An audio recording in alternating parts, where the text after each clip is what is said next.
Today's luncheon is sponsored by RBC Wealth Management, and their sponsorship includes the opportunity to speak to our group about their organization. Please help me welcome Brad Fisher, Financial Advisor and Branch Director. Brad?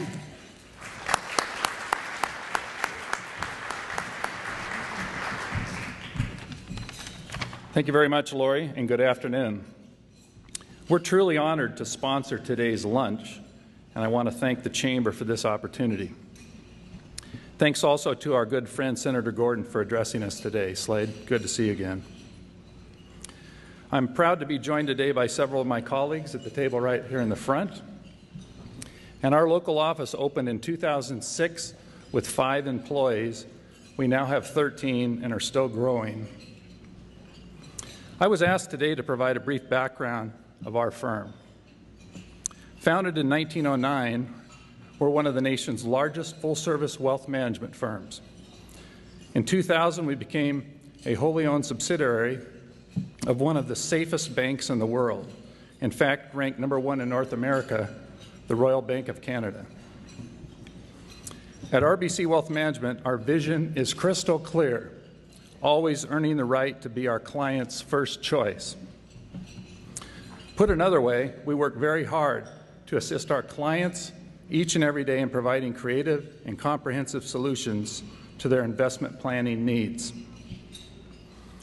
Regarding today's topic, as financial advisors, we can think of no better investment a community can make than one that will improve its governance and, as a result, a better quality of life for its citizens. We're confident you will enjoy today's program and encourage each of you to consider making your own financial investment. Thank you.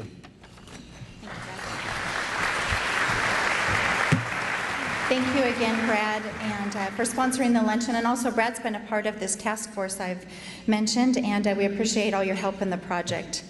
The Chamber has recently added a new component to our monthly luncheons, where we'll present an award for our Outstanding Member of the Month.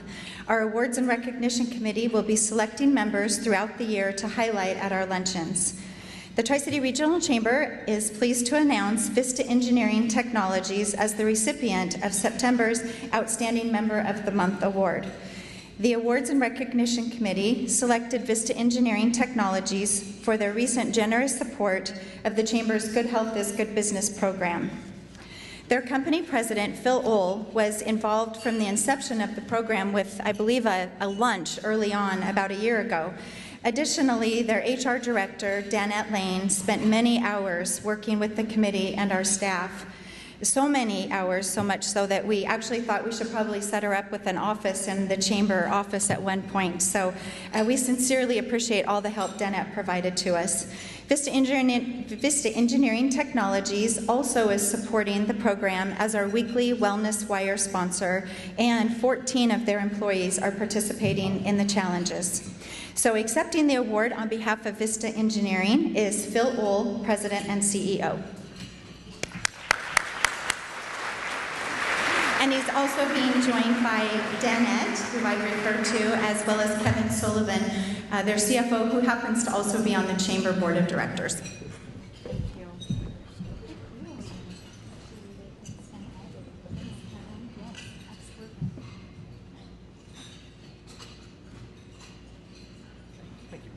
Thank you so much.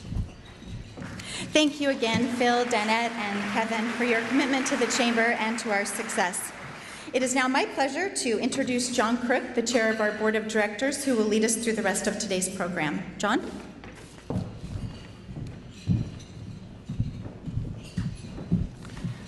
Thank you, Lori. It's great to be here today. And just a little reminder, there's more than one evolution going on. As we just discussed, we're about halfway through our 100-day challenge in our Good Health is Good Business. I want to say our appreciation to all of the businesses who are participating. Encourage you to talk to your employees. It's not just about weight loss and trying to win $1,000, although that's not too bad, but it's also about creating a culture of fitness within your workplace. So we appreciate everyone's participation. And now it's my time to introduce Camille Kellison, our Director of Membership, who will introduce our memberships plaques for Chamber's newest members. Camille?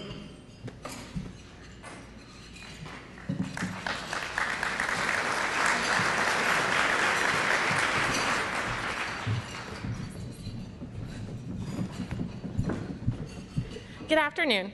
I'm very honored to introduce some of our new members today. As I read your names, please come forward to receive your membership plaque, and please stand at the front until all names have been read. Argus Insurance, Jeremy Watkins. Blue Bridge Church, Justin Farley. Inland Northwest AGC, Cheryl Stewart. River Realty, Carrie Lundgren. And River Realty, Christine Wheats.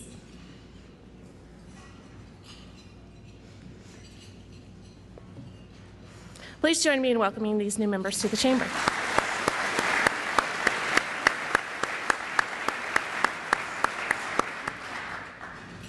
It's also exciting to see many of our longtime members renewing their Chamber memberships for over 20 years. While they may not be here today, we'd like to acknowledge their dedication to the Chamber. With nearly 1,300 members and growing, their support has allowed us to provide programs that strengthen our local business community and make us the 5th largest chamber in the state. These businesses renewed their memberships in August. Richland School District, Costco, Port of Kennewick, Center Vision, Kennewick Housing Authority, Culligan Water, Giant Nickel, Farmers Exchange, Harrington's Trophies, Allstate Insurance Terry Johnson, and Images. If you have a business that you would like to nominate for membership, please see me after the luncheon. Thank you.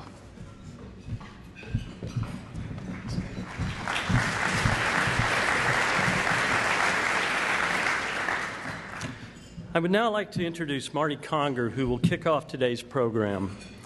As background, Marty is a member of the Tri-Cities Regional Board of Directors and our Executive Committee.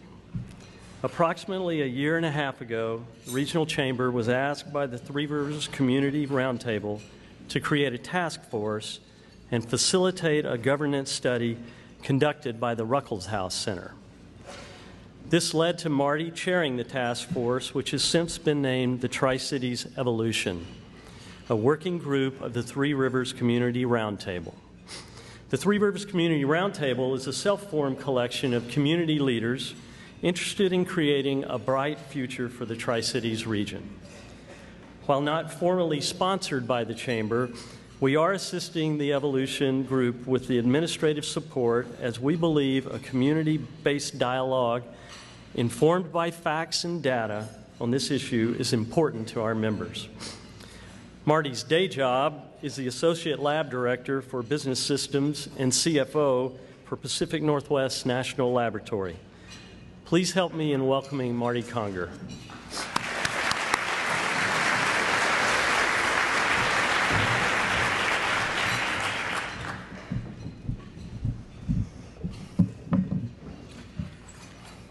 Well, good afternoon. Put this down here. So great turnout. Really impressed by the number of people that have shown an interest in this topic and come out to hear the results of the phase one of this project. The Tri-Cities, we are a complex environment. We have multiple cities across 2 counties. For a long time, the Tri-Cities has been debating the leverage of the 4 C's. That is the communication, cooperation, collaboration, and even the topic of consolidation. And it's that last topic that seems to always generate the most emotion and angst. So what we basically our group is a follow-on to a group that previously a task force of the Community Roundtable that was looking at this issue called the 4 C's Task Force. And for a lot of reasons, they had engaged initially in discussions with Ruckelshaus Center about coming in and helping us with this topic. But for some reasons, that effort kind of ended, so due to, or at a planning session, the Chamber of Commerce, we decided that it might be something that, for the membership of the Chamber, worth looking at. And although the Chamber isn't officially sponsoring the task group, as John said, it is providing a lot of support to us, including being the fiscal and contractual arm of the task force. So, and as John also said, our objective really is to bring facts and data to the equation. And I think, as you'll see today, it's very enlightening when you bring facts and data to the equation. So we have a community of over 250,000 people here. That's a big block of people. We are one of the 150 in the nation, roughly, in that range of cities in the U.S. So our objective really is about the Tri-Cities and how can we increase both the political and economic impact. And as a community of over 250,000 people, we should have economic and political impact commensurate with that size. So let me try, at some risk here, let me try a little experiment to kind of demonstrate I think there's a readiness to have this dialogue in our community. So I'm going to ask, last time you were outside the Tri-Cities and somebody asked you where you were from, raise your hand if you said Tri-Cities and not the specific city. Look around. Secondly, to show how small our community has become, raise your hand if you work in one city that's different from the city in which you live. Look around. That experiment worked. Whew. So clearly what we decided then, the best way to remove the emotion out of this debate was to bring in a research partner. But before I do that, let me cover very quickly. I want to kind of show you that we have a very broad-based group on this task force. So this is the task force members. And to our best of our ability, we've tried to have governmental representatives involved because they've got skin in this game. So it's a very good cross-section. It's been a good group to work with and my privilege to chair. So also to kind of give you a sense, so I'll let you digest who's on this group. By the way, there is at your table there's a card, and it has the website address. Not tough to remember. It's www.tricitiesevolution.com. But you can go there, and all this information is there, including the membership as well.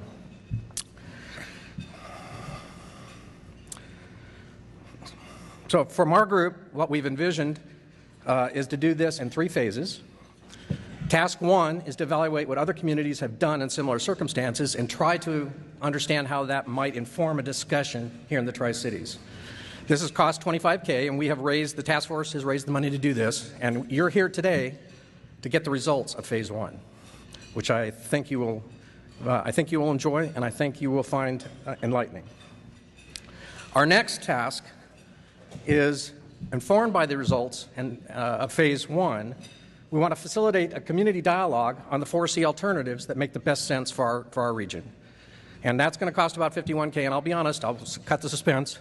We do not have enough money to complete this task yet, and there's cards at your table, and later on I'd like you to hear what we're doing and what we're about, and then at the end I'll ask you to consider whether you would help us financially to be able to get through this project. And lastly, the final phase after that would be then to go out to the community with a survey of the top, surfacing from phase 2, what the top alternatives would be for improving governance of the Tri-Cities, and actually across all 4 cities and other local communities, but primarily across the 4 cities, including West Richland, to understand how these alternatives are viewed by the constituents there. And ideally, if we have enough money, we would like to do a statistically valid sample so we could understand the results by each of the 4 cities. And from that, we can then close on a blueprint for the future of the Tri-Cities. So, and then we will ask the Community Roundtable to take it back from there. So in this we decided that we did not have the leverage to do this on our own, so we decided we needed a research partner. That research partner is the William D. Ruckelshaus Center. We have several people here that are going to talk from the center, and we have some to tell you a little bit more about the center. So with that, I think everybody knows we have a distinguished guest with us. We're fortunate that Ruckelshaus Center Advisory Board member Slade Gorton, and former senator, is able to be here with us today. A little bit about Slade. Before returning to private practice, Senator Gorton spent 18 years representing Washington State in the Senate, where his committee posts included appropriations, budget, commerce, science, transportation, and energy and natural resources. He served as chairman of the Interior Appropriations Subcommittee, the Commerce Subcommittees on Consumer Affairs and Aviation. He was a member of the Republican leadership as counsel to the Majority Leader from 1996 to 2000. Senator Gorton began his political career in 1958 as a Washington State representative, and then he went on to serve as the State House Majority Leader. In 1968, he was elected Attorney General of Washington State, where he argued 14 cases before the Supreme Court. In 1980, he received the Wyman Award as the Outstanding Attorney General in the United States. With that, let me have the Senator come up. There you are. And introduce Ruckelshaus.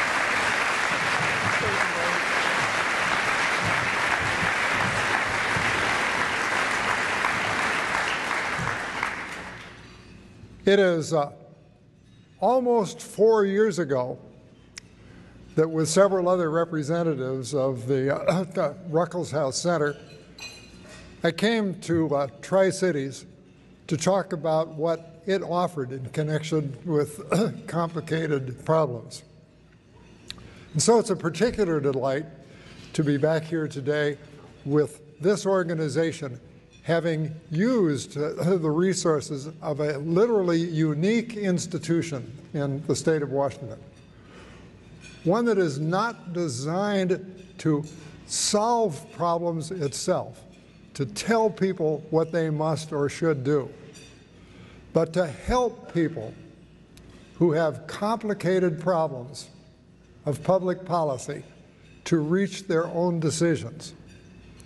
And stage one of the work of the Ruckelshaus Center is designed to do exactly that.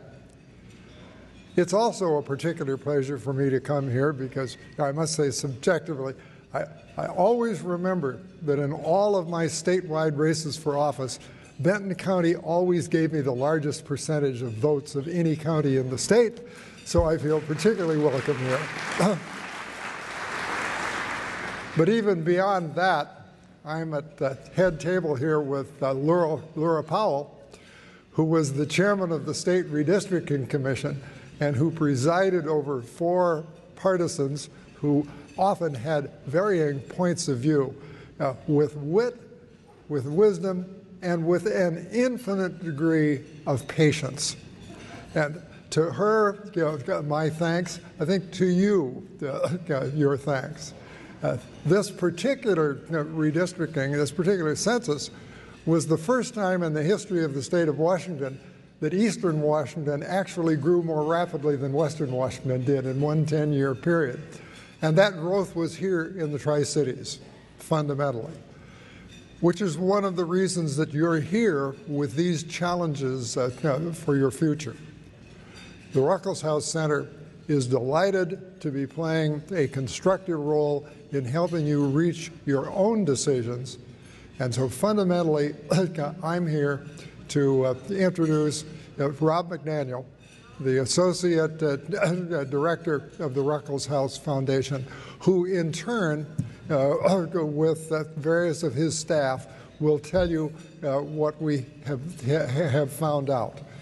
This is a wonderful partnership. The University of Washington and Washington State University. We hope we can help the Tri-Cities reach even greater glories in years ahead. Rob?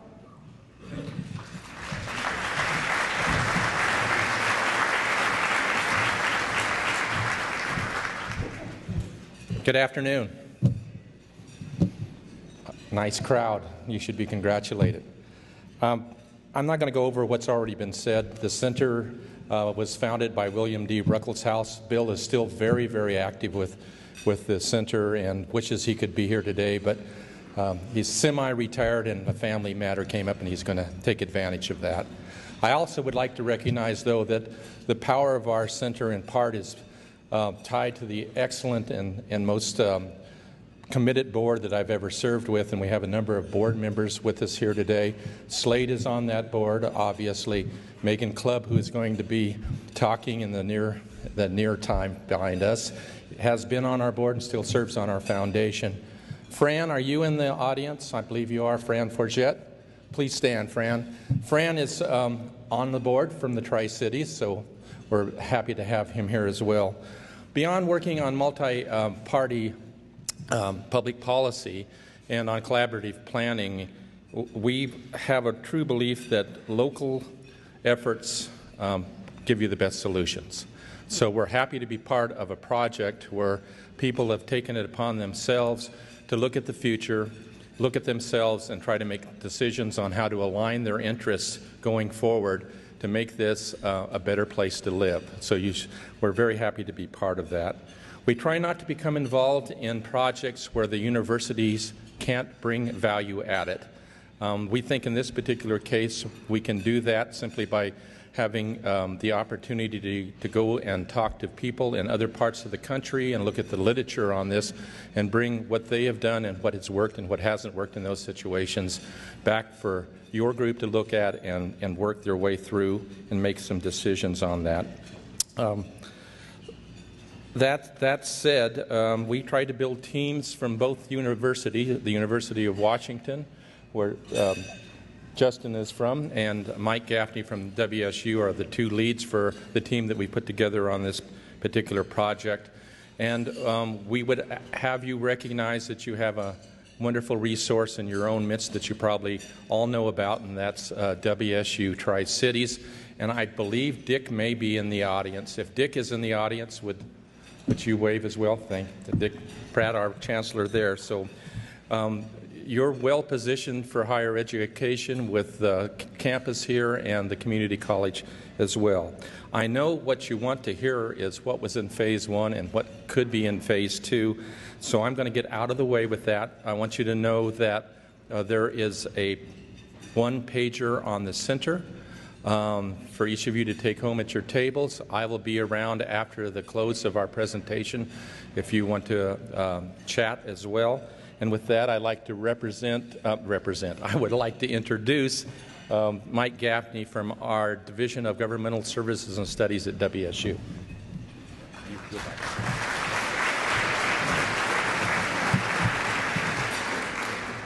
Good afternoon. What a pleasure it is to see this number of people out here and to stand up and be able to talk to you briefly. It is my pleasure not to have much of a speaking role this afternoon. My role in this project was project management, logistics support, timekeeper in as much as I could, and some editing work. The principal work was accomplished by Justin Marlowe, who will speak with you shortly, and Dr. William Budd, Bill Budd from WSU. Justin's from the University of Washington. Rob said something that we try very hard to do, and that is to engage across both universities on every project that is taken on by the Ruckelshaus Center. There are a couple of other folks here I'd like to recognize from my unit, which supported the Ruckelshaus Center on this project, in part because of the work they have already done and in equal part because of the work I anticipate they will do on Phase 2 of the project. Christina Sanders, my assistant director, and a student who has done a lot of the research work for us, Miko McFeely, are here with us. If you just stick your hands up, that would be great. Thank you.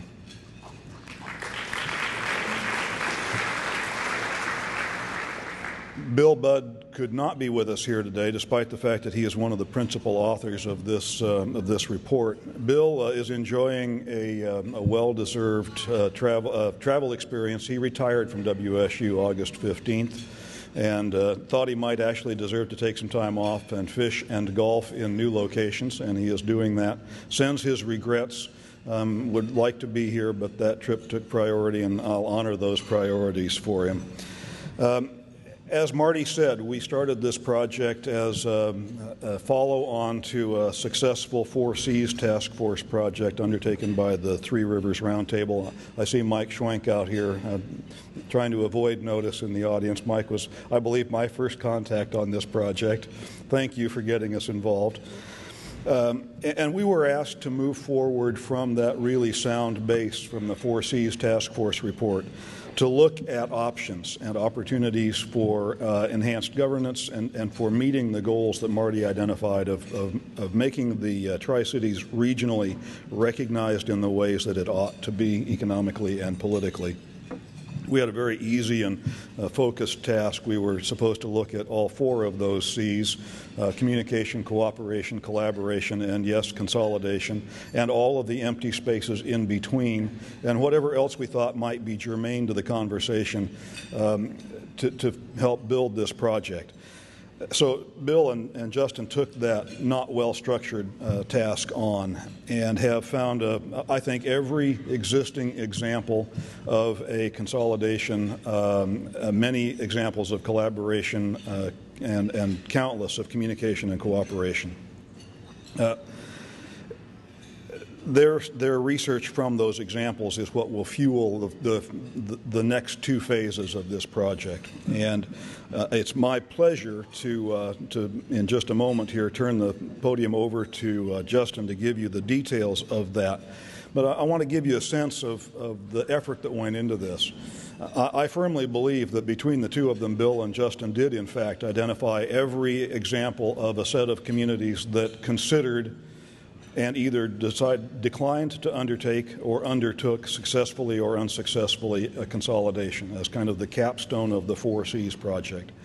They also identified, as I said, numerous examples, positive and negative, of the other 3 C's that I just described and all of the spaces in between, and have come up with, I think, a very well-reasoned and humming set of conclusions from that research that can help inform the discussion and the dialogue that will follow here. I'll steal a little bit of Justin's thunder when I give you a preview that we believe there are many opportunities for enhanced collaboration, cooperation, communication, joint action, short of what we are not recommending, which is consolidation. And that building on the base that's already in place, doing just those sorts of things, there's a tremendous opportunity for the region to pursue prospects that will move you towards the goals that Marty identified without the risk, the cost, and the uncertainty that are associated typically with the full pursuit of consolidation. And with that, I will turn the microphone over to Justin. Thank you very much.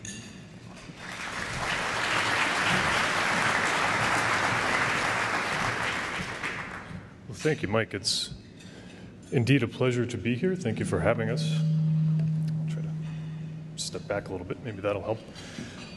And as is often the case on these projects, it's exciting that right from the get-go we can model, not just talk about, but actually model cooperation by working between UW and WSU. It does happen, believe it or not, on occasion. And this particular project is, I think, a really good example of what happens when we're able to team up. So I appreciate the opportunity to be a part of this, and look forward to talking about what we came up with. Just going to hit the highlights here for you today. You have to get a copy of the full report. We're happy to take some questions here at the end, and don't hesitate to follow up with any other questions or concerns that you might have. In the short time that we have, we can get you some of the main findings, but if you read the report, there's a lot there and some things that may come up as you get into a further review. So as Mike mentioned, what we tried to do with the study was just look at every single instance we could find of some sort of meaningful attempt at one of 2 things that we distinguish in the report. The first is the idea of, for lack of a better word, formal cooperation or formal consolidation, meaning different political jurisdictions become one political jurisdiction. That's the consolidation option. And then just about everything else, which for lack of a better word, we call functional consolidation. Big difference between formal and functional consolidation. So I'll use those 2 words kind of throughout the talk here, and know that at the outset, the word consolidation can mean sort of very different things depending on exactly what we're talking about. So we looked at every instance where this has happened in every academic study of these kinds of projects. There have been a few other more sophisticated studies. The RAND Corporation has looked at some of these issues, and it's not been limited just to the pure academic world, but there's about roughly 100 or so papers on different questions around consolidation and interlocal cooperation efforts. We looked at instances where it's happened, and as Mike said, where it hasn't happened, instances where it's been discussed and hasn't happened. We did some original analysis of financial data for a handful of instances where there have been actual formal city-city consolidations, and I'll talk about that in a second. One of the arguments in favor of consolidation among some is the idea that it can save money, it can lower taxes, it can lower the overall cost of government. And so we wanted to look at that question directly, and we did that by getting a hold of some original data and doing some original data analysis. And then we looked at successful examples of interlocal collaborations or functional consolidations of all different kinds. And that's kind of the second half of what I have to talk about here today. So when we talk about formal consolidation, what are we talking about here? The two types that seem to get the most attention are city-county consolidations and then city-city consolidations. City-county consolidations, there have been about 27 going back roughly 110 years now, and several more attempts, about 103 attempts at actually doing it. Here in Washington State, to our knowledge, there haven't been any, at least recent cases. Not far from here, Walla Walla County has talked about this on occasion, but there aren't any sort of recent history that we can draw on to see how city-county consolidation has worked here. And when you look across the country, there's roughly 10 or so what we might call active movements, whether that be a ballot initiative or an organization that is actively working to get a ballot initiative to kind of press the city-county consolidation question. City consolidations are, by comparison, quite rare. You consider how many counties there are versus how many cities there are, and there have only been 60 city-city consolidations nationwide since 1970. At the outset, I'll say that the vast majority of these city-city consolidations are jurisdictions much smaller than the Tri-Cities. The basic finding to come out of the city-city consolidation studies is that consolidation makes a lot of sense to get to a certain population threshold. And depending on which economists you talk to, some say that that's maybe to get to 10,000 people, maybe to get to 20 or 25,000 people. So when you take smaller cities and you're able to scale them up into a metro area that's somewhere between 10 and 25,000 people, city-city consolidation makes a lot of sense. Once you get much beyond that, it's a very different story for some of the reasons that we'll talk about here today. There have been a few in Washington State. The most recent was in 1968, Houghton-Kirkland becoming Kirkland. We actually, as part of this study, went out and talked to some of the folks who were involved in that consolidation, and there's, let's just say, different accounts of the history and different accounts of the long-term effects of that. And in fact, if you go to Kirkland now, there's actually the folks who live in the neighborhood called Houghton within the city of Kirkland have really clung to their identity over time. And there's been some conversation in Olympia kind of to that effect too, which is sort of a whole separate question. But that's the most recent example. And depending on who you talk to, some say it worked really well, and others would say that there's still some unfinished business, even though it's several decades out. And we estimate there's about 50 or so active city-city consolidation movements all over the country. So what does the evidence tell us about the impacts of consolidations? On the city-city side first, the evidence really is mixed, and I'll show a slide here in a second about some of the financial impacts, but the evidence really is mixed. There's nothing to suggest that city-city consolidation always results in more efficiencies or always saves more money. There's very little evidence to suggest that city-city consolidation is something to do because you want to boost your economic development profile, or you want to compete for more federal resources, or you want to do some of the kinds of strategic objectives that we sometimes see discussed around city-city consolidation. So by and large, even though there's not that many cases of it, the cases that we are able to see kind of suggest that it's some mixed evidence that it saves money, but very little evidence that it does much more beyond that. City-county consolidations are a different story. There's very little, if any, evidence that you do that to save money, but you do that by and large if there is reason to think that it can bolster your economic development prospects. And in fact, the few more recent instances of successful city-county consolidation efforts, Kansas City, Kansas comes to mind right away, Indianapolis, a few others, was essentially for economic development. In the Kansas City, Kansas case, if you're familiar with that at all, that's just west of Kansas City, Missouri, just across the border. And Wyandotte County in Kansas City, Kansas had kind of a history of many years of adversarial relationships, to put it mildly. And out of nowhere, the NASCAR folk showed up and said, we would be happy to put a new NASCAR facility here in Wyandotte County. We love the location, we love everything you have to offer, but we want a smooth and sophisticated governance structure to work within. And that created an incentive for the city and the county to immediately begin to work together, consolidate, and it's been quite a success. Indianapolis is a very similar kind of a story. So the bottom line there is, for economic development purposes and for getting everyone on the same page, it can work very well, but aside from those few limited cases, there's really no evidence that it's something that you do routinely or something you do to save money. If you look in the report, you'll see a bunch of figures that look kind of like this. What we did, as I mentioned, was an original analysis of the financial impacts of city consolidations. This hadn't been done before, and so we really wanted to see what exactly happens. Again, even though a lot of these consolidations were much smaller entities, we thought it would be useful to see what happened on the revenue side, what happened on the expenditure side. And so when you look in the report, you see a bunch of these kind of dot charts, we call them. And in each of these, what we have is we took a case of a consolidation and we looked at what happened to a bunch of different financial indicators. I've listed two of them here, total revenue and total expenditures. We also looked at this for property taxes, public safety spending, all kinds of different indicators of financial outcomes. And you see a pattern that looks a lot like this. The two light gray dots were the cities prior to consolidation, and then the dark gray dot is what happened in the consolidated city. So, and this is the case of Norwood Young America, Minnesota, one of the more recent city-city consolidations. And the consolidated city here is now just shy of 4,000 people. And on the revenue side, you see that if you lived in Norwood, you kind of were a net loser on the the consolidation when you look at the total per capita revenues collected in taxes before and after consolidation. So the tax bill for those who lived in Norwood is now higher, but it's lower for those in Young America. And that's typically the pattern that we see is there's winners and losers with respect to the financial outcomes on these things. In general, there was lower overall spending as a result of this, which is something that we also see in a few of these cases. And a lot of that is, again, because in these instances of smaller jurisdictions, you are able to realize some efficiencies, maybe get rid of duplicative services, get rid of duplicative departments, and that kind of thing. And again, in a much smaller jurisdiction, there's a lot of those kinds of opportunities. So if you look through this was the main presentation that we gave for the financial impacts. It's a lot of this kind of thing where there's some gains, some instances where it realized some efficiencies, and then some where there wasn't really much evidence that sort of thing happened at all.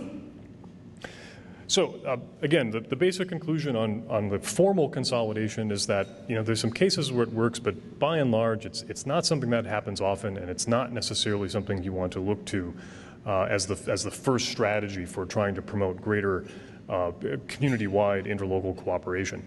So the rest of the report focuses on what we call functional consolidation. And this is a kind of an ambiguous term, admittedly, but it's designed to capture a lot of the kinds of cooperation that we see. And I should say at the outset that there's an enormous amount of this happening already here in the Tri-Cities. There's lots of great examples. Right out here, the Ben Franklin Transit Center, a good example of the kind of thing that when you get interlocal cooperation, you get that kind of cooperation on services. So at the administrative level, and at the service delivery level, there's as much of this sort of thing happening here in the Tri-Cities as any place else. There's certainly opportunities for more, which we'll talk about here in a second. But when we talk about functional consolidation, this is an umbrella term that captures a lot of different things. Interlocal agreements, so when two cities have a contract or a memorandum of understanding to share services or mutual aid agreements, those kinds of things. Interlocal contracting, so again, if you decide that one outlying part of a county might be better served by the neighboring county on emergency medical services or public safety or whatever it might be. Sometimes it makes sense. We hear a lot about contracting with the private sector. Certainly within the last 25 years or so, there's been an enormous amount of government contracting at all levels of government. And the interesting thing is that within the last, I think, 3 years, we kind of crossed a threshold whereby the majority of the contracting that now happens in local governments is contracts with other local governments, which I think attests to the amount of this sort of cooperation that's happening all over. Payments in lieu of taxes or pilots, again, remunerating across jurisdictions for services that they might not otherwise pay for. Joint special districts. Washington state law allows for the creation of special districts that span different entities, and there was one recently created here. In fact, I think it's the first multi-county, or the first of maybe 3 or 4, I should say, multi-county special purpose districts created in the state. So that's a more formal route, obviously.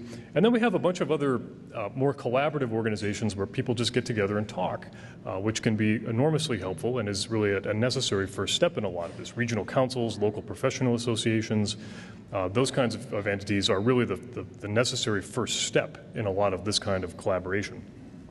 Difficult to know exactly how much of this is happening, but again, anecdotally, there's lots of great examples. It's certainly on par with what we've seen in other places. And as I mentioned, a couple good sort of more recent local examples. So one of the questions that was put to us was, well, how do we know where to look? What are the good candidates, so to speak, for these kinds of functional consolidations? And some of this is kind of intuitive, but there's a couple good candidates that come to mind already, and some of this, again, is happening already. So anytime there's something that's what we might call capital intensive, if there's a major capital asset that you have to deliver the service, animal shelters and animal control is a good example of something that comes up here. You have a facility, you have trucks, you have all the other sort of capital equipment you need to deliver animal control services, but the span of the geographic area where that service is delivered can be quite broad. And in many cases, if you can share those capital assets across larger jurisdictions, a broader number of jurisdictions, you can spread the costs of those investments over a wider group of participants, drive down everyone's costs, and realize some gains as a result of that. So capital-intensive services are the kinds of things that we look to almost immediately. Anything that's labor-intensive for the exact same reason. If you have to pay a lot of people, or if it's in a highly skilled, highly technical kind of a service where wages tend to be higher, it makes sense to try to expand the service area by bringing in partners and doing a functional consolidation. Anytime there's spillover benefits, this is the reason that there's a lot of economic development cooperation. Spillover benefit meaning that it's a service that's delivered or received in one community that has benefits in other communities. So certainly regional economic development makes a lot of sense for exactly this reason. The little test that Marty gave at the beginning, and everyone was talking about living and working in different places, obviously there's spillover benefits across the entire region. And anytime there's gains to new technology, so if you have an opportunity to make investments that can improve efficiencies, that can improve the overall quality of the service. It's difficult, especially in this fiscal environment, to be making these kinds of investments. And so having broader cooperation, having more resources in place across a broader number of partners creates opportunities to make those investments more frequently and more intensively than you might be able to otherwise. So this leads, lends to some obvious kind of immediate candidates for this. The question then becomes, well, what are the barriers when you try to do this? And looking across, dozens of cases of these kinds of cooperations, some of this, again, are obvious sorts of things that I know we've begun to encounter here. Obviously, number one is employee concerns. If you're talking about whether it be reductions in labor, whether you're talking about retraining people for new jobs, extending the training requirements or forcing people to retool themselves to do the same job or to do a related job. There's obviously some consternation that happens sometimes among employees on this question. So this is one of the more immediate barriers that we see. And in talking to people who have been involved in these things, the solution to this might seem obvious, but the solution is to start talking about it early and often and get those employees involved in a conversation.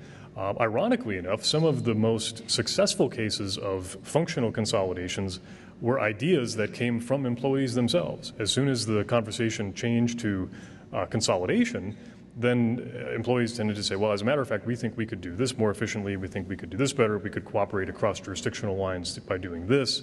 And some of the best cases have come from employees themselves just because they were engaged in a conversation about functional consolidation early on in the process. Salary and benefit control is directly related to that. A fabulous way to blow up an otherwise very effective functional consolidation is to have people in different jurisdictions doing essentially the same kind of task. And in one jurisdiction, it's decided that there won't be a pay raise in a given year, and in the other jurisdiction, those employees get a 1% pay raise. Immediately raises questions about, well, what does it actually cost to deliver this service? Why are they more valuable than us?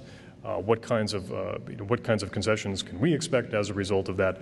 So having clear understanding up front of where the cost drivers are and what we can do to control salaries, what we can do to make sure that people are paid roughly equal pay for equal work. These are kinds of things that we don't typically have to deal with across jurisdictions, but for successful cooperation, it's the kind of thing that you need to deal with up front.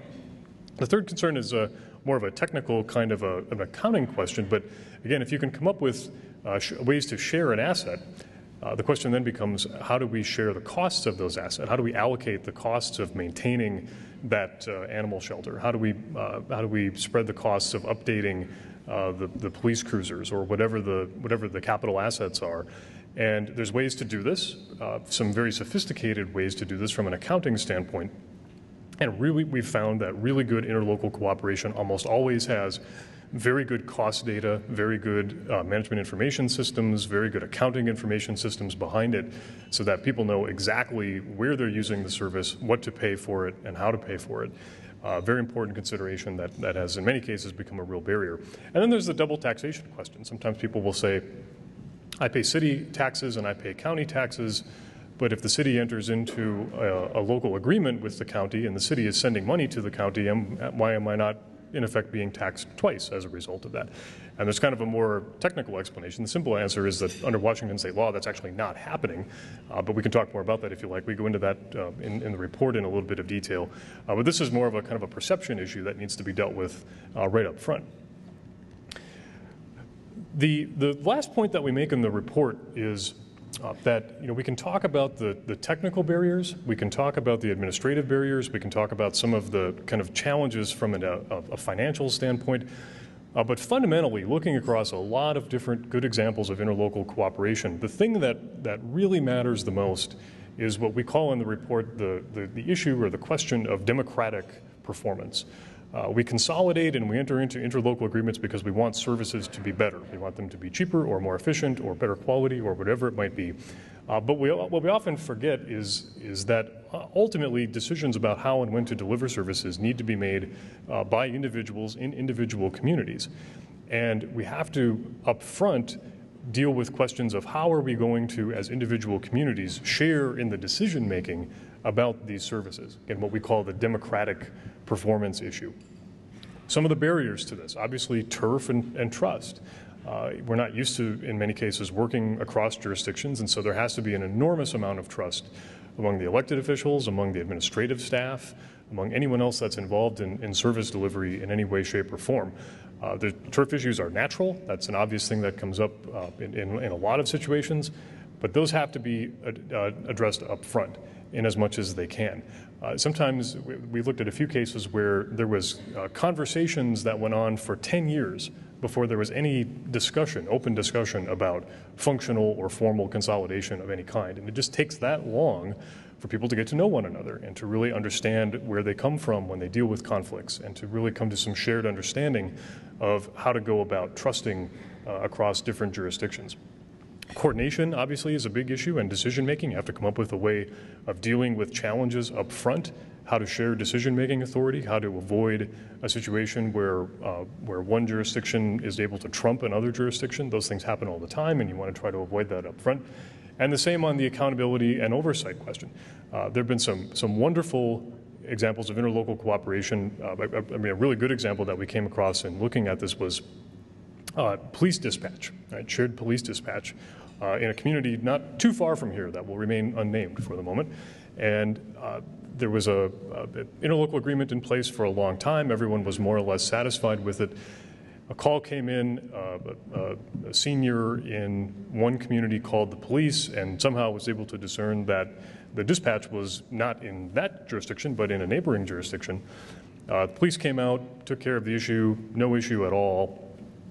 But that particular person was a little put off by that and shared that concern with their city council member, tried to explain, why is it that police dispatch needs to be in a neighboring community? How will they know where to send the police? How do they know what the issues are in my community? How will I know that they're my police that they'll send and not someone else's police? And all of these kinds of issues. Under certain circumstances, that can be the kind of thing where elected officials, for some good reasons and some not so good reasons, have to respond to those pressures. And an otherwise really effective, well-run interlocal agreement can be blown up if there's not a shared understanding among citizens and among the people who use these services that, in fact, the dispatch service is just as good, if not perhaps even better, because it's in a neighboring jurisdiction and not in your jurisdiction. So again, these things take a lot of time and a lot of effort and a lot of cooperation and trust to get to that point. Loss of local identity, again, common motivations.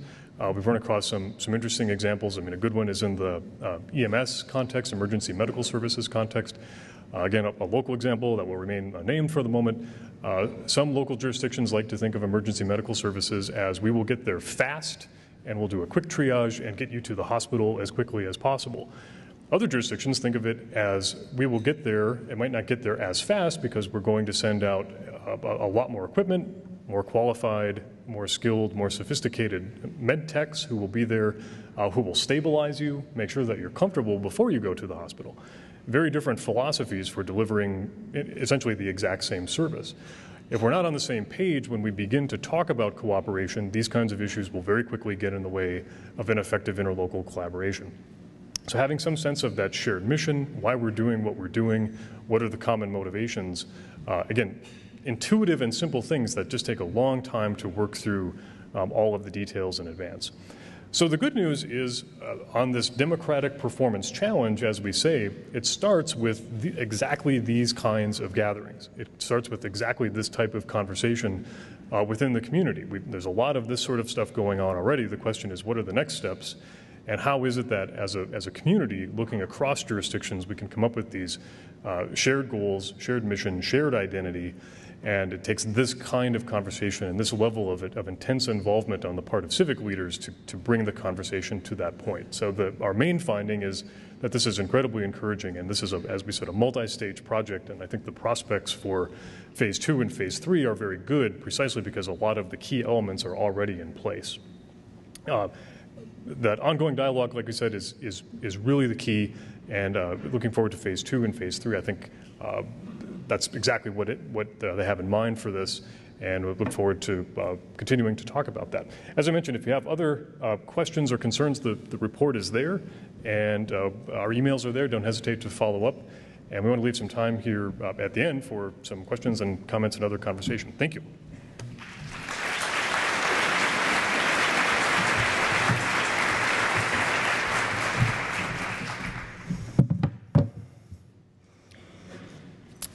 Well, first of all, I want to thank the Ruckelshaus Center. Rob, Mike, and Justin, great work.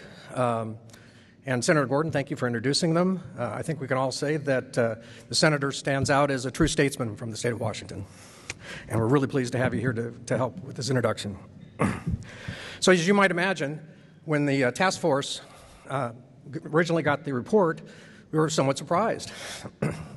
I guess I would have to say that many of us thought that there was a little bit of a bias that some sort of consolidation made sense, but the results are a little bit counterintuitive. They basically are saying, yeah, the effort to try to physically combine different governments probably outweighs the benefit. It may or may not cost more. It might be even neutral, but we'd probably be years lost in the churn of trying to put together multiple governments. And our reaction is we ought to spend our time thinking about going forward, not this internal churn in the Tri-Cities.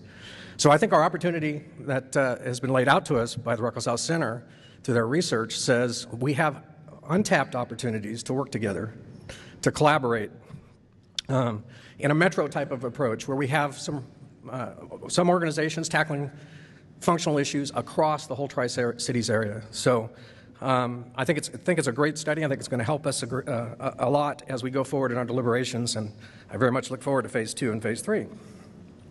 So this time kind of wrap things up, and we will leave some time for Q&A at the end. I'd like to introduce Megan Clubb, and she will provide her perspectives on the significance of the results of the study. And Megan is best known for her position as CEO of Baker Boyer Bank. Megan grew up in Walla Walla and received her Bachelor of Science degree in Economics from Whitman College and her Master of Science in Management from the MIT Sloan School of Management. Prior to working at Baker Boyer Bank, Megan worked for Maricon Associates. It's an international consulting firm where her clients were Fortune 500 companies in banking, transportation, and manufacturing. Megan is heavily involved in the community. She's also very familiar with the Ruckelshaus Center and its work, as she's been a former member of the advisory board, much like Senator Gorton, and she's currently a member of the board of the Center's Foundation, which is a 501c3 organization that supports the Center's work. So please join me in welcoming Megan.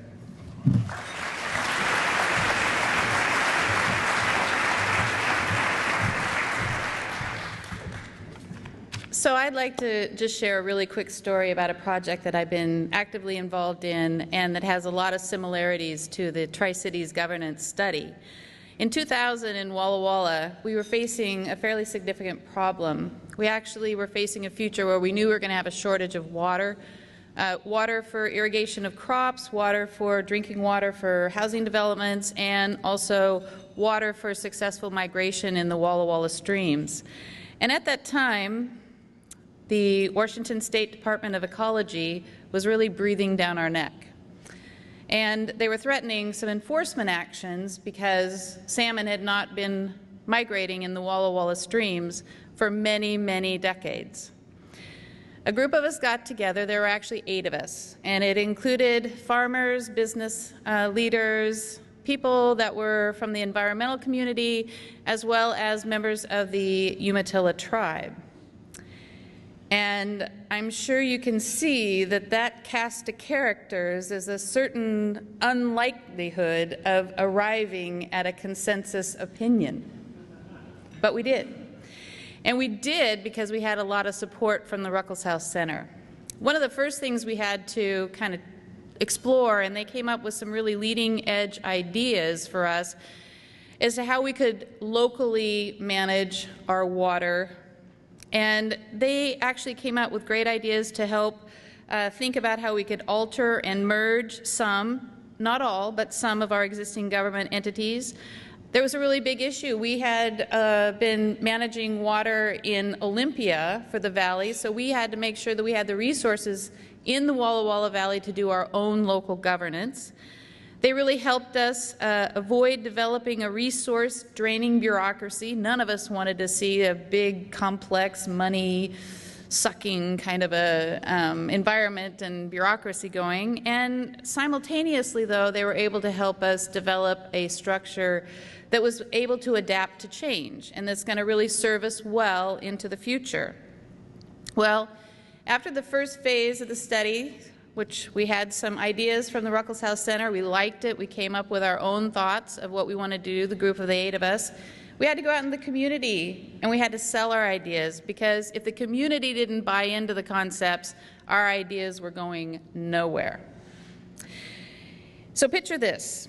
On some of those first meetings, we had a group of people in the room. We had farmers. We had environmentalists. We had real estate developers, and we had tribal members.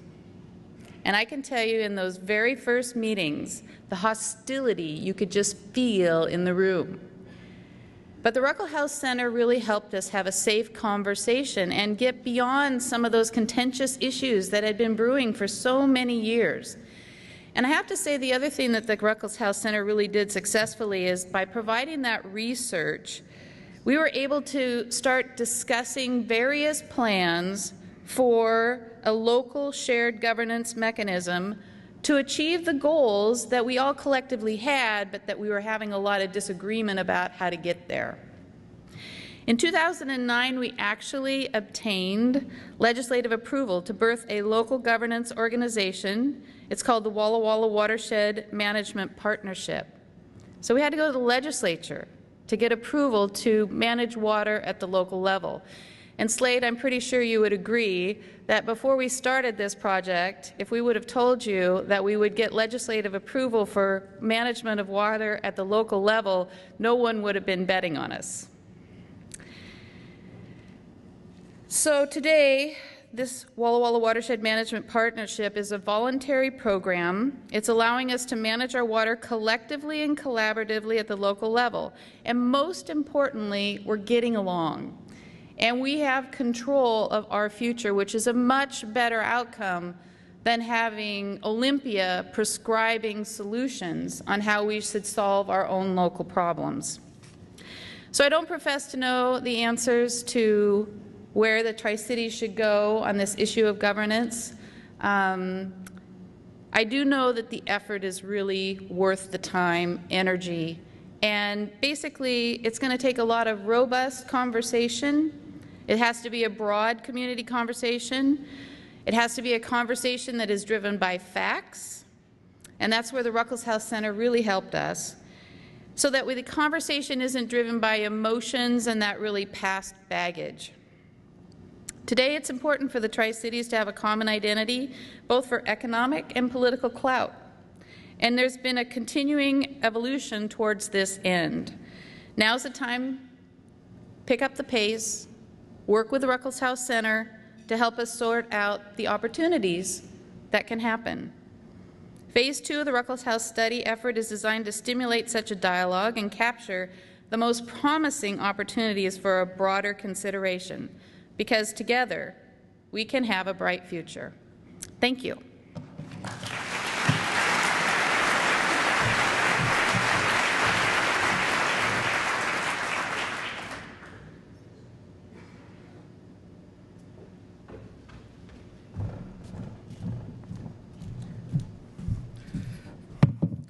Okay, so the Tri-Cities does a lot of things very, very well.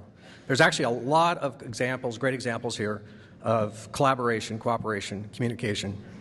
Tri-Cities Visitor and Convention Bureau, TRIDEC, this chamber, the regional chamber. We have an awful lot of organizations already that are working across boundaries to actually have a shared vision of the future and see that the Tri-Cities has the impact it should have. So I won't go into all the other examples to save some time here. But I would say that to get a little bit of an idea of what the potential could be, if the Tri-Cities has a great dialogue and decides to move forward in certain areas where we have some sort of a metro approach, all we have to do is look down the Columbia River to the city of Portland.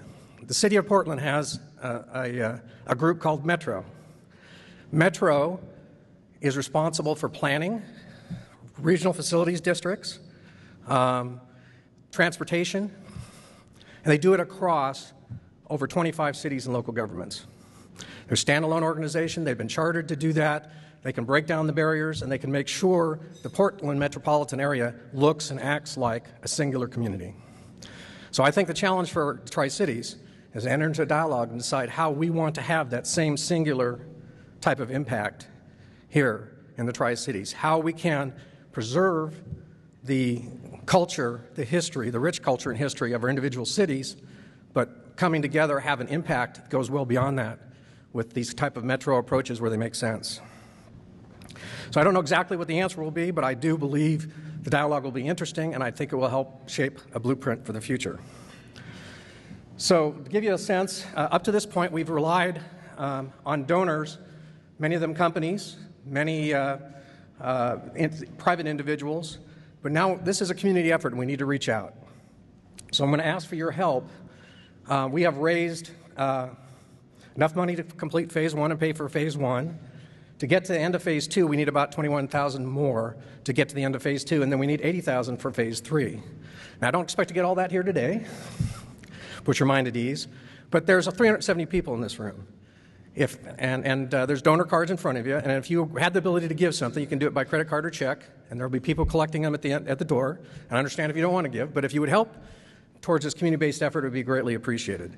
If everybody gave 100, we'd be able to get through Phase 2 and start into Phase 3. Even 50 will about allow us to raise enough money to complete Phase 2.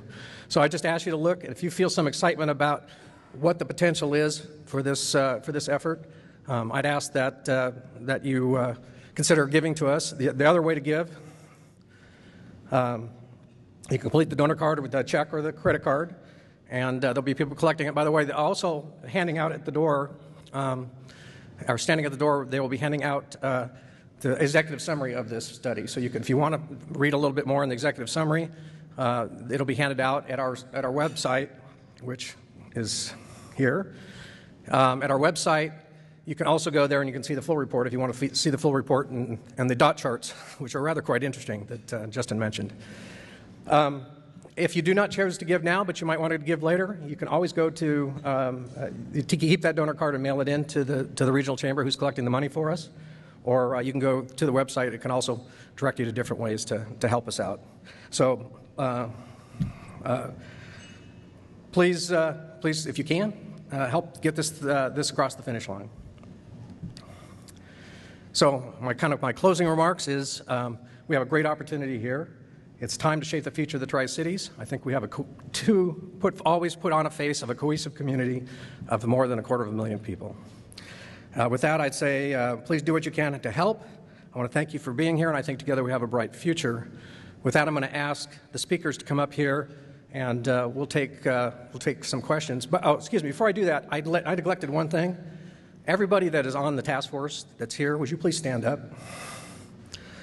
I forgot to acknowledge my task force members. Thank them for so much for what they do.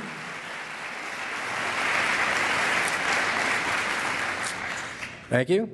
So with that, if we could take some questions, I'll ask the speakers to come up here and we'll play this one by ear. But if you have a question, shout it out loud. I'll repeat it, and then we'll see what we can do to answer. Who would like to go first? Justin, you must have done a really terrific job. Yes.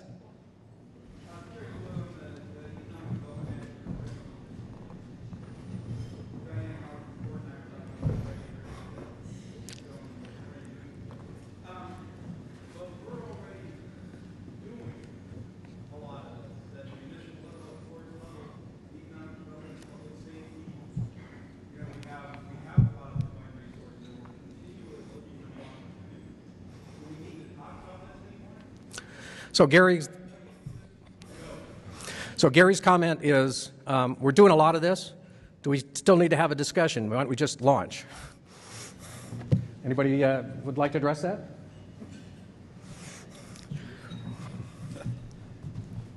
I guess I won the toss on that one. And you're right, there is a lot of good going on in here already. As I said, when I started out, and as Justin said, there's a really solid base of collaboration, cooperation, all of the sort of functional consolidation stuff that Justin talked about, you can find examples of here.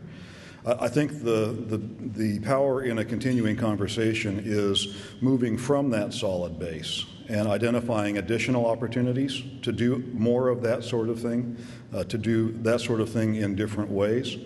And to move towards what Marty identified as that goal of what now is happening in a sort of ad hoc way. That is presenting a unified whole, an image of a regional presence that carries the weight, the gravitas, the power in the economic and political sphere that I suspect is one of the reasons that you are all here today, is to find out if there are ways to improve that. And I think the presence of so many people, I think, argues towards the utility of a continued conversation. Yeah, I guess I would add one more to that. I think there's new mechanisms that have to be developed. I don't think just working together is going to get us there. The Regional Public Facilities District example of putting together a new mechanism. Remains to be seen if they're going to be successful. They got some tough challenges to tackle, but it's a new mechanism where they have the ability to create a tax base across the community, et cetera. So I think there's going to really be able to leverage the true ability to work together in a metro-type approach will require some different mechanisms. And I think that's why a dialogue is required. I think we are going to find ourselves, much like maybe Portland did, trying to put in some entity that has responsibilities that crosses over. But again, we have to have that dialogue to see. Any other comments? Yeah, great question. One thing I would add to that too, to make maybe a bit of an overgeneralization, the climate in Olympia right now is certainly favorable toward these kinds of things in a way that it hasn't been in a long time. And when you talk to folks in Olympia, I think the attitude is they're not quite certain what those mechanisms can or should be. At some level, it's about telling them what you think you need. It's about defining, part of defining the future is going to Olympia and saying, this is how we would like to cooperate. What can we do in statute in the existing regulatory structure, whatever it might be, to kind of promote that sort of thing. That the time is right for that, and that kind of community-wide conversation makes a very powerful background for making that kind of a case in a way that a lot of other communities, quite frankly, can't. So I think part of it too is making the case elsewhere, particularly in the capital. All right, you have another question?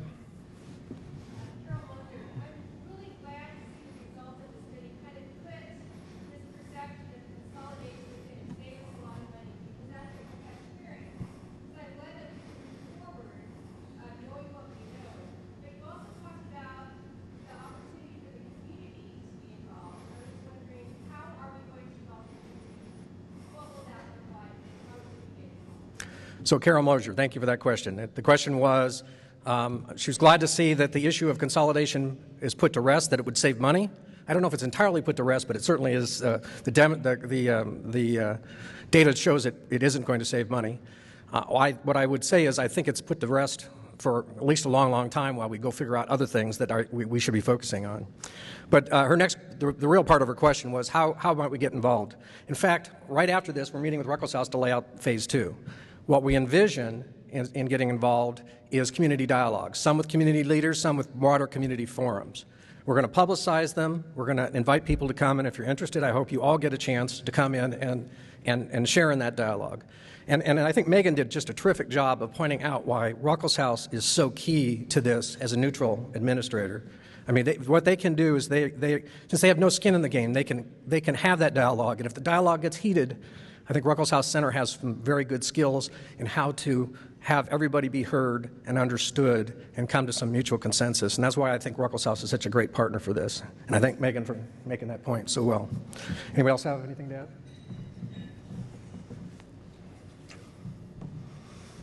Yes.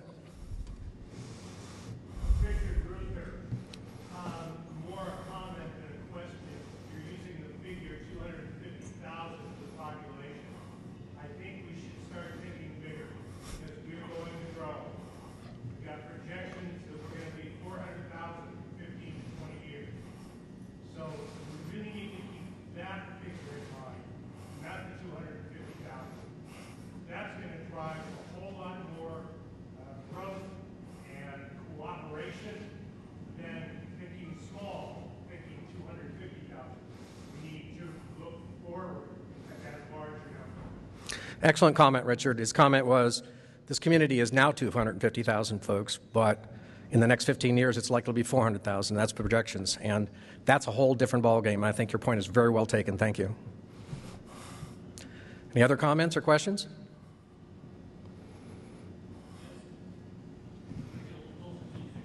All right.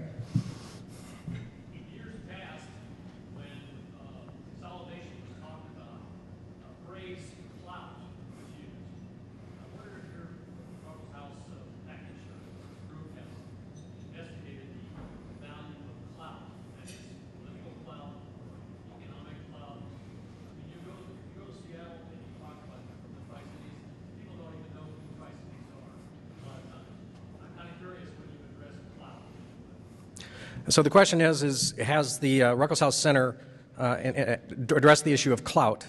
It was recognized that in prior discussions of consolidation, it was often said that one of the benefits of that would be clout. And so the question is about to the Ruckelshaus Center, have they been able to quantify that and address how their study and the recommendations might impact clout?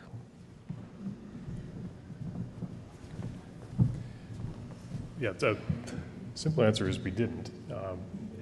It's a tough thing to look at. I think there's really two schools of thought when it comes to the economic development question in particular.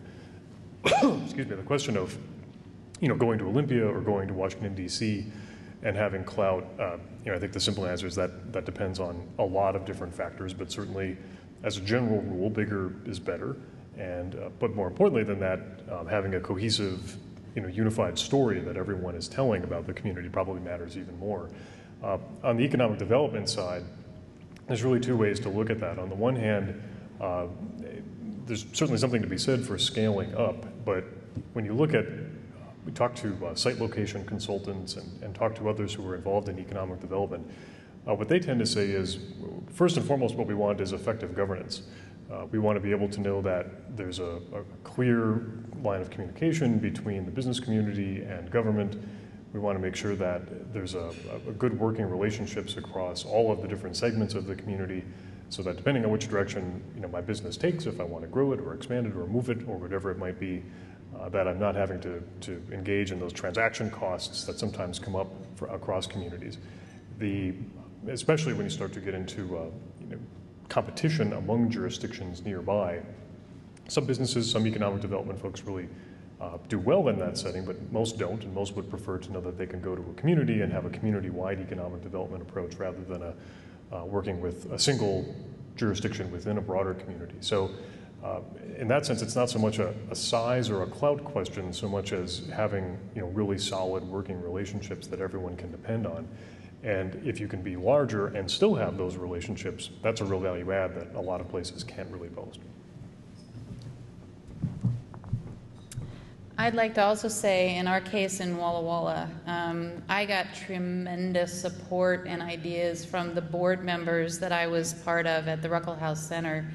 Bill himself, Slade, it includes Bill Gates Sr., it includes former Governor Dan Evans. These are people that have a tremendous amount of experience and knowledge how to approach Olympia. And so if in this study you end up with a need to get some approval from Olympia, the Ruckelshaus Center Board can not only give you good direction on how to accomplish that, but because at our meetings we have the studies and where those studies are and where the results are, they're presented to those individuals and they voluntarily can get involved to help move what you need to have happen forward.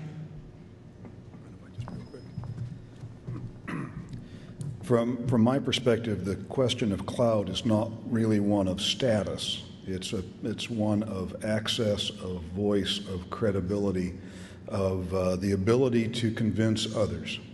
And it seems to me that the opportunity to do that here, doing something like functional consolidation, is at least as strong as it would be in a theoretical consolidation situation, without the risks attendant to a full consolidation. And for me, that's one of I think the abiding points that come out of the research we've done so far, is that there are lots of opportunities to achieve that level of clout, the status, the singular voice, the ability to command attention, that do not carry with them the opportunity for negative discourse, the risk and the uncertainty that are attached, and the cost that are attached to a full formal consolidation.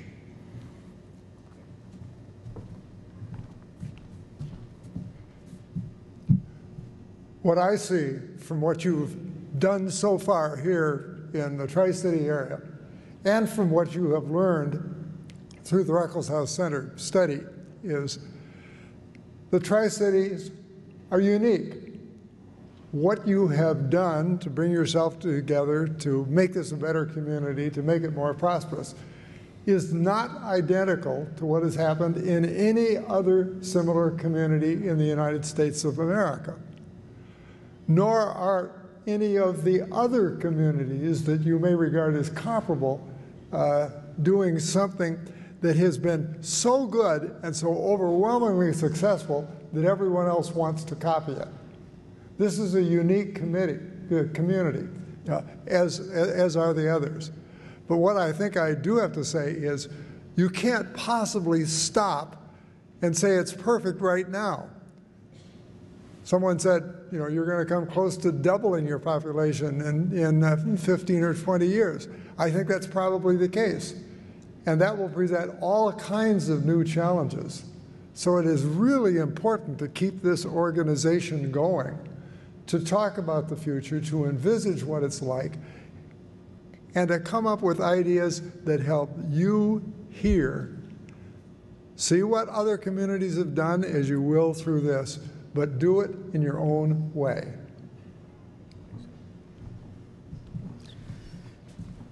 Time for more, or do we need to wrap up? Is there anybody else who has another question? Well, I guess then I'll turn it back over to John, and thank you for hearing us out, and thank you, our distinguished speakers. Thank you, Marty. Thank you, Marty et al. Great presentation. In the interest of time, Heather is on her way. Heather Hoppe, our events director, and while she's walking up, I just had to make this comment in the interest of seeing the levity in situations. The Ruckelshaus Center, supported by, or a joint venture of Washington State University and the University of Washington. Boy, I think there's hope for us if those two can get together. So, Heather, come on up. We have 6 door prizes to give away today. So we'll start with a $20 gift certificate to Thai Elephant. And that goes to Laura Smith with Country Gentleman, and I just saw her walked out, I think, so I'll keep that for her. We also have 4 tickets to Terror Behind the Screen, donated by Numerica Credit Union, and this is happening this Thursday, the 27th, and that goes to Phil Lynch. We have a beautiful bouquet of roses from Just Roses, and that goes to Matt Sweezy with Primerica Financial Services. Take that home to your wife, Matt. We have 4 tickets to Disney on Ice, donated by Three Rivers Convention Center. And that goes to Genevieve Spiegel from Red Lion. We have 1 month of website advertising donated by the Tri-City Regional Chamber. And that goes to Diane Gett with Statewide Publishing. And RBC Wealth Management, our sponsor today, has donated a $100 gift card to Anthony's. And that goes to Maria Wally with Red Lion Hotels.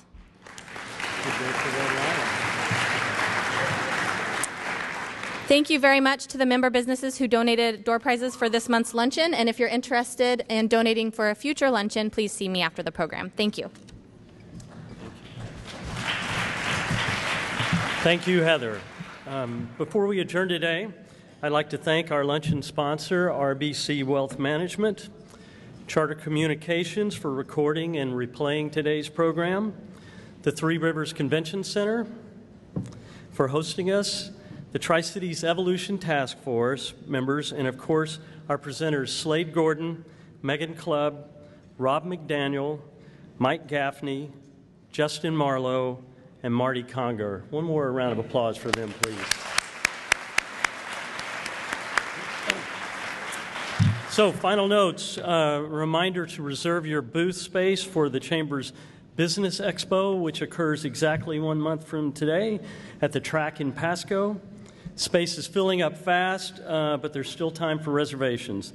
The event staff has worked very hard to put together a full day of seminars and networking opportunities. The Network Tri-Cities Luncheon will feature former Disney exec John Formica, America's best customer experience coach. Thank you all for attending our membership meeting this afternoon, and remember, it's good business to do business with Tri-Cities Regional Chamber members. Thank you.